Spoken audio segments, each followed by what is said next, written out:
Hello, I'm Matthew Walsh of the Digestive Disease and Surgery Institute at the Cleveland Clinic, and I'm welcoming you to MD Insights.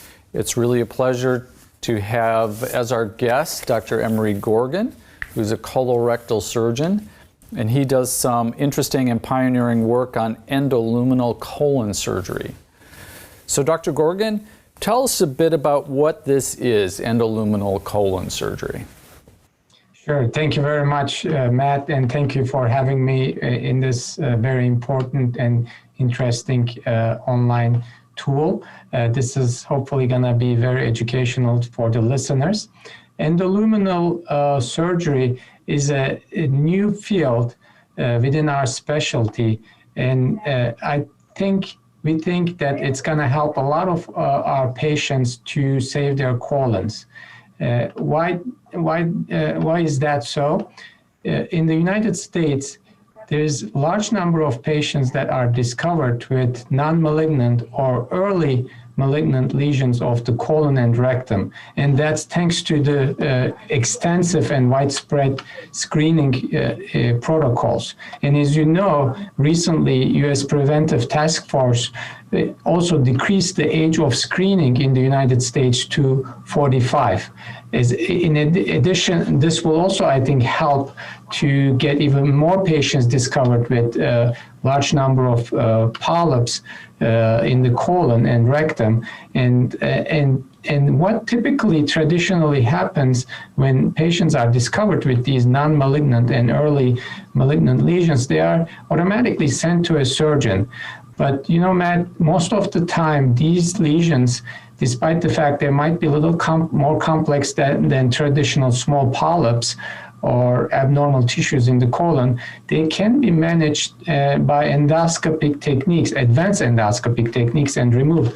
And patients can save their colon. We can avoid their colons to be removed. And you can imagine removing a colon or an organ from the body it does have some expenses. It doesn't come for free. It is, for patients, it's a burden. It's associated with morbidity, postoperative complications, and so forth. So this is all about that, endoluminal surgery. But the reason we call this endoluminal surgery, and I think we are expanding and developing this field, and it's very exciting, and I'm very passionate about this.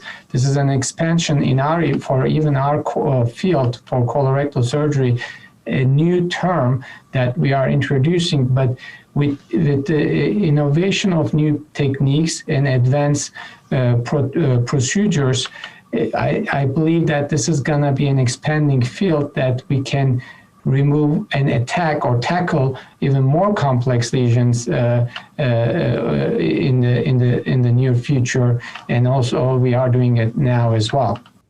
So in a sense, these procedures were done by colorectal surgeons and gastroenterologists. Is this what you're talking about now? Is this something that gastroenterologists can also do? Absolutely, yeah. This is a field, advanced endoscopy certainly is commonly practiced by gastroenterologists as well as colorectal surgeons as well. And here actually at the Cleveland Clinic, I'm privileged to partner with one of my GI colleagues, and he specializes in the upper GI, Dr. Amit Bhatt. He specializes in the upper GI lesions, similar fashion, and I do currently for the lower GI, colon and rectum, and it's a great partnership, great synchrony between us, and that way we learn from each other, and we build this endoluminal surgery center.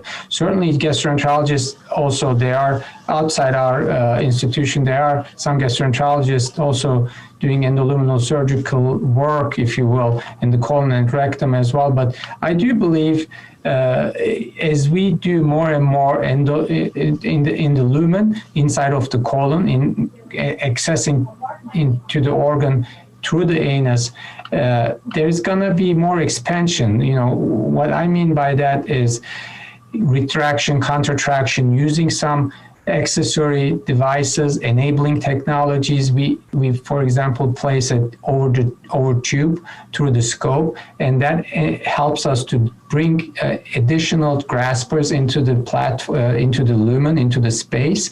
And this is getting a little bit out of just an advanced endoscopy. It's more like a really surgical technique and approach, and hence we wanted to name this center endoluminal surgery, because we believe that as we learn and evolve our techniques and tools, this is the direction we are heading to. So this is an expansion of our field, and it's very exciting because of that. So in that sense, I mean, obviously, our gastroenterologists can use and apply these techniques as well, but it's gonna be, I think, also very comfortably applied by surgeons, where we can even maybe go through the colon, through the rectum, almost like a national orifice surgery, or if you will, as we used to call them, nodes, and do even more advanced procedures down the road. So beyond skills as an endoscopist, what other unique skill sets do you think are valuable to have to do these types of procedures?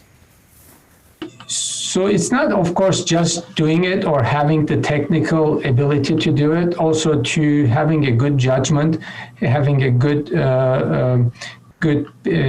selection of cases. Therefore, it is important when for us, for our team and the endoluminal surgery center, to first of all recognize the lesions. We have a care paths, developing a program. We have a care path that we evaluate these patients when they are referred to us for their colored images of the colonoscopies, the pathology slides. So it's a multidisciplinary approach for sure.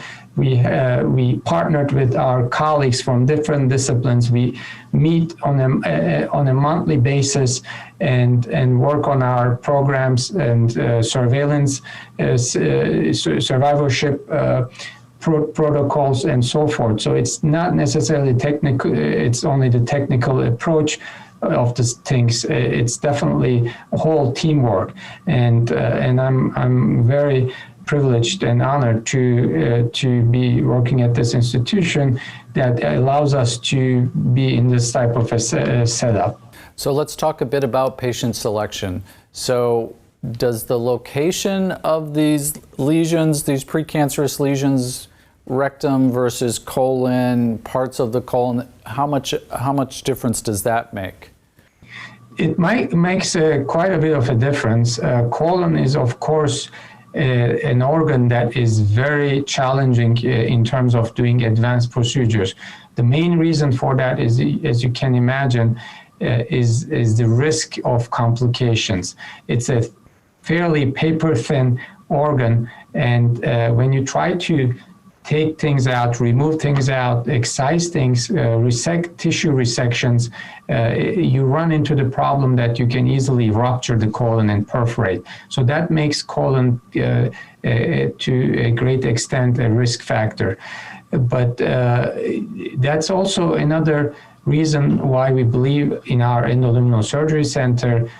It's a surgical procedure. As we get better, as we develop our techniques and tools, even these perforation sites or small holes, defects, as we currently already do, but we can get even more facile and close them even endoscopically with the new tools, endoscopic suturings, endoscopic needle holders, and we can even put sutures into these defects. Currently, we have a large number of tools that we can utilize, like single clips or bear claw, big trap type of closure devices, or even some suturing devices that we currently utilize. But these are the things that we are very excited to partner with companies as well to take those to the next level, how we can really develop this field, which is the endoluminal surgery,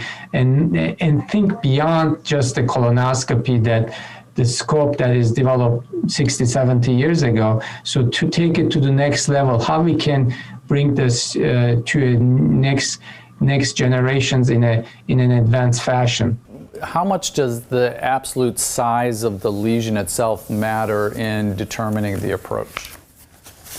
It's not so much the size, to be honest with you. I think, for example, one of the issues, what determines, I think, the main roadblock or red tape in our procedures is the level of invasion, or how advanced the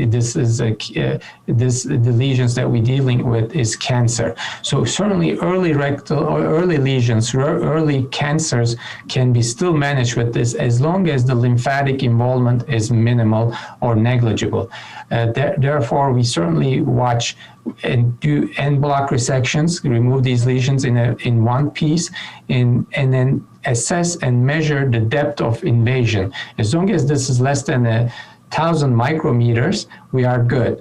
But if it's more than that, then there's the risk of lymph node involvement, and that's when we get into the organ resections or oncological resections. So that's where the buck stops. So the size, sometimes really non-malignant, small, majority of the time, actually, I have to say, these non-malignant lesions can be very large but still be benign, and we can still remove them in the rectum or colon. So, circumferential lesions, large lesions, 6, 7, 8 centimeters large, they can be still tackled with endoluminal surgical approaches. And do you ever combine endoluminal with laparoscopy, so you have combined procedures? Is there a role for that? For sure. Thank you for that question. We refer that as CELS, combined endolaparoscopic surgery, and that's actually how I started my journey with endoluminal surgery. Definitely, that gave me the comfort zone, or a backup in the operating room, doing these endoluminal surgeries, endoluminal approaches endoscopically, and having laparoscopic backup as a salvage procedure, or I even initially checked my footsteps by doing a diagnostic laparoscopy and doing a leak test and closing these defects, if any. But as time progressed and as my skills humbly improved, I've seen that over and over that I don't need the laparoscopy for the majority of cases, and that's when I transferred majority of my practice into an outpatient endoscopy units, where it's much more efficient, facile, and faster in terms of turnover and so forth. However, of course, for new beginners for this procedure, laparoscopies or rendezvous procedures combining endolaparoscopy is a great approach. And also for still to date, for risky lesions that are multiple times removed, it's scarred, we know that we're not going to be able to safely remove that area without making a large defect. So we sometimes selectively schedule these cases in the operating room with combined endolaparoscopy as well, still to date. And do you think there's any role for sentinel lymph node biopsies in some of these early malignancies? Yeah, you hit the nail on the head on that one. I think once we discover that, Matt, I think endoluminal surgery is gonna blossom because that's the key. So I'm putting a lot of thoughts in that. There have been some sentinel node studies in the colon and rectum. Unfortunately, different than the malignant melanoma or breast cancer. We didn't find the ideal setup for that, but certainly there's gonna be more new biological markers, dyes, and ICG fluorescence and so forth. There's different technologies available. I think that's where we are heading. And once we really hit that, then I think endoluminal surgery is going to be even more excessively used. But having said that, even currently in the United States, I have to mention to you, even with the current state, for 4 colon removals for cancer, there's one colon removal for non-malignant lesions. So still the volume, even as it stays right now, is huge. But of course, if we can discover the sentinel node and predict the lymph node involvement, that's going to be even incredibly more useful. So help me out a bit in terms of adverse outcomes and risk profile of these procedures. What should patients be concerned about? In the advanced endoscopy and endoluminal surgery, of course, has its risks, definitely not at the level of organ resections or doing any anastomosis, doing a new connection between the two ends, but still, if there's a missed colotomy or enterotomy or a perforation, or if you think there's a perforation and you clip it, endoscopically try to close it, but they don't heal as expected, these patients can suffer from a leakage from these sites or even late perforations. So this is obviously the most dreadful complication of this procedure, if you will. Having said that, again, it's much less common than in a major organ resection. Another one is bleeding. So these are still advanced procedures. We come across really large vessels when we do these large tissue resections in the submucosal areas, in the submucosal tissues, and these can bleed. Also, though, when we come across, rather than just snaring across, we most of the time expose these planes and we see them and we prophylactically stop these bleeders. Therefore, in my mind and in my opinion, the risk of bleeding is fairly low for these procedures, but still this is considered one of the complications. So in summary, risk of perforation and risk of bleeding are the main complications we can count for. Of course, then readmission, the patients coming back and have to be readmitted, this is another possible risk. But compared to having these patients go through major organ resections, obviously, or needless to say, the complications are minimal. And in terms of regrowth of lesions or need for a second procedure, is that common? That's a very good question also, Matt. Thank you for that. The risk of adenoma recurrence is about 3% in our series. It's very, very low. And if that is the case, then we can also, again, in an endoscopic fashion, remove these lesions with advanced endoluminal techniques. That is very low complication or very low incidence. We developed at our endoluminal surgery center an outstanding survivorship and surveillance protocols where we certainly do our first repeat scope and screening in 6 months, followed by, depending on the findings, many years after. And because these patients are high-risk patients that they develop larger lesions at once, usually we go to 3-year follow-ups after the first 6 months follow-up. Sort of give us a little bit of a teaser on what's on the horizon in terms of technology. Do you see a role for robotics here, or what else might be on the horizon? Thank you. Yes, absolutely. And that's also another very exciting point that you brought up. And that goes along with the endoluminal surgery as well, perfectly fine. Currently, we started to utilize within our center endo robots, at least in the distal colon and rectum. We do have SP robot, which is I call it a semi-rigid platform, which is definitely an endorobotic, and it really makes these procedures, endoscopic procedures, much faster, much more facile, and you bring dexterity into the lumen, into the inside of the organ, intestine, and that's amazing how much you can accomplish. But these are still not completely flexible platforms, and there is work being done in the lab settings and behind the doors as we speak, to develop the fully flexible robotic platforms, and I can tell you that's around the corner. It's very close, and we are also as our center committed to help out with these platforms and robotic technologies to apply to our patients, and that the only challenge with those is to bring these fully robotic, fully flexible platforms into the space, down deep into the colon, as far as we can go into the cecum level, up to the cecum level, if you will.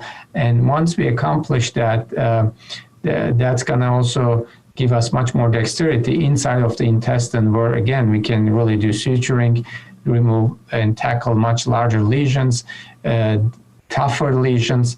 And that's what's on the horizon, and it's up and coming. And are there animal models or tissue models that people could train on or help develop some of these technologies that are readily either available or make sense to use? Sure, yeah. Endoluminal surgical techniques are fairly demanding for the operator, for the surgeons or endoscopists to apply. So the learning curve is fairly steep. Because of that, there have been platforms and models developed to help with that teaching and learning. And I'm very happy to offer some of these courses at our national society meetings, as well as at our institution at the Cleveland Clinic, to our trainees and some of our partners. And we do apply these techniques in the lab settings. And certainly there are different models available to train on them for these techniques. And of course, for any technology that comes in, whether it's an enabling endoluminal platform or endorobotics, we utilize these new technologies, new research and development devices using these tools, these platforms, these models for better understanding the challenges, difficulties, for both training and research and development purposes. That's fantastic, Emre. This is all very exciting areas of development, and you should be congratulated, and we look to hear future developments from you.